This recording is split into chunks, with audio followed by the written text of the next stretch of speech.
प्यारे दोस्तों, बहुत अरसे पहले की बात है कि एक मुल्क पर एक बादशाह हुकूमत किया करता था।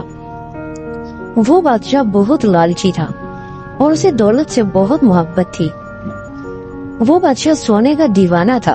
उसे दिन रात एक ही ख्वाब आता था कि ज्यादा से ज्यादा सोना जमा किया जाए। जब वो सुबह सवेरे सूरज की किरणों को देखता था तो उसके दिल में यह ख्वाहिश पैदा होती कि काश ये सुनहरी किरणें जिस चीज पर भी पड़ जाएं उसे सोने का बना दे। सोने की ईंटों, बर्तनों और जेवरात से भरा बादशाह का खजाना महल के एक तहखाने में था। बादशाह को जब भी फुर्सत मिलती थी वो तहखाने में चला जाता था। सोने की ईंटों को देखता था और बहुत खुश होता था। वो सोने के बर्तनों को उठा उठा कर देखता था और इस ख्वाहिश का इजहार करता था कि काश उसके पास इस तरह के बर्तनों का एक बहुत बड़ा ढेर हो। एक दिन बादशाह तहखाने में सोने की चीजों को देख रहा था। अचानक उसके कमरे में रोशनी फैल गई। बादशाह चौंक गया। कमरा हर तरफ से बंद था। वो सोचने लगा कि ये रोशनी कहाँ से आ गई। अभी वो ये बात सोच ही रहा था कि रोशनी के दरमियान एक शख्स नजर आने लगा। बादशाह समझ गया कि बंद कमरे में आने वाला कोई शख्स आम शख्स नहीं हो सकता। जरूर ये कोई खास आदमी होगा। बादशाह के कुछ बोलने से पहले ही उस शख्स ने कहा, बहुत सोना जमा कर रखा है आपने। बादशाह कहने लगा, ये तो बहुत थोड़ा है। मेरी ख्वाहिश है कि इस तरह के कई खजाने मेरे पास हों। अजनबी हैरान होकर बोला, इतनी दौलत से भी तुम्हारा दिल नहीं भरा? बादशाह ने कहा, दौलत से भी भला किसी का दिल भरता है? ये तो जितनी भी मिल जाए कम है। अजनबी ने कहा, तुम चाहते क्या हो? बादशाह ने जवाब दिया कि मैं चाहता हूँ कि जिस चीज को भी मैं हाथ लगाऊं वो सोने की बन जाए। अजनबी ने कहा, ठीक है, कल सुबह सवेरे सूरज की पहली किरण के साथ ही तुम जिस चीज को हाथ लगाओगे वो सोने की बन जाया करेगी। इसके साथ ही अजनबी ने बादशाह से कहा, 1 मिनट के लिए आंखें बंद करो। बादशाह ने आंखें बंद कर ली और जब दोबारा खोली तो कमरे में वो अकेला था। वो अजनबी शख्स जा चुका था। दूसरे दिन जब बादशाह की आंख सुबह सवेरे खुली तो वो बहुत खुश था। जो ही सूरज तुलू हुआ, सूरज की सुनहरी किरणें अंदर आईं। बादशाह हैरान रह गया। बादशाह जिस चीज को हाथ लगाता जाता था वो सोने की बनती जाती थी। बिस्तर की चादर सोने की बन गई। उसने मेज पर ऐनक उठाकर आंखों पर लगाई। उसे कुछ नजर न आया क्योंकि ऐनक के शीशे भी सोने के बन गए थे। अब नाश्ते का वक्त हो गया था। मेज पर तरह तरह के लजीज खाने मौजूद थे। बादशाह अभी बैठा ही था कि इतने में उसकी बेटी नन्ही शहजादी हाथ में सुनहरे रंग का गुलाब का फूल लेकर आई।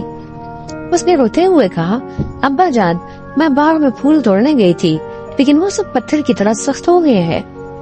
प्यारी बेटी, बादशाह ने मुस्कुराते हुए कहा, इसमें रोने की कौन सी बात है? अब तो ये सोने के बन गए हैं और पहले से भी ज्यादा खूबसूरत और कीमती लग रहे हैं। तुम इत्मीनान से नाश्ता करो।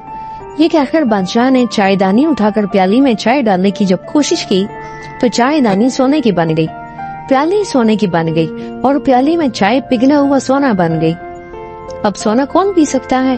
उसने रोटी, मक्खन, अंडे और मछली खाने की कोशिश की लेकिन उसका हाथ लगते ही हर चीज सोने की हो जाती थी। मैं खाऊं पीऊं कैसे? कैसे खाए बगैर जिंदा रहूंगा? बादशाह परेशान हो गया।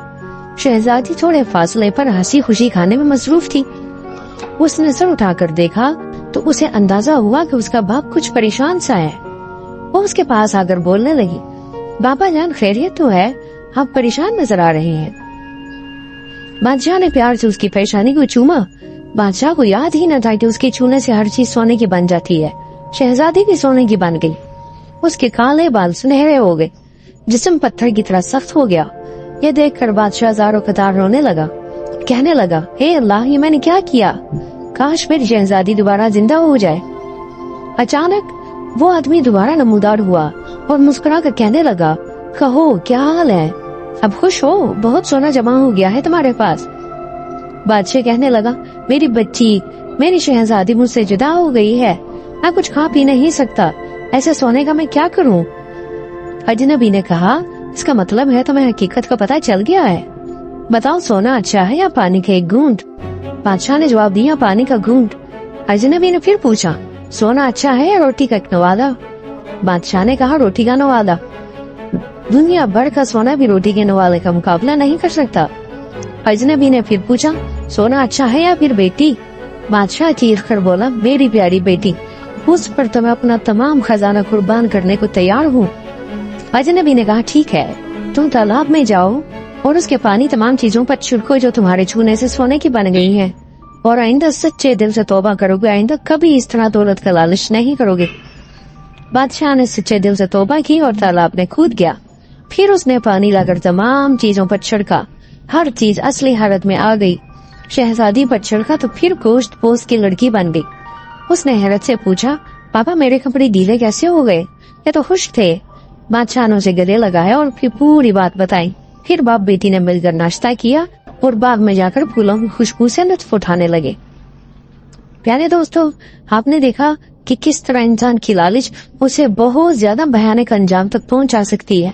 لہٰذا اسی لیے کہتے ہیں کہ لالچ بری بلا ہے اور اس سے بچنا بہت بہتر ہوتا ہے۔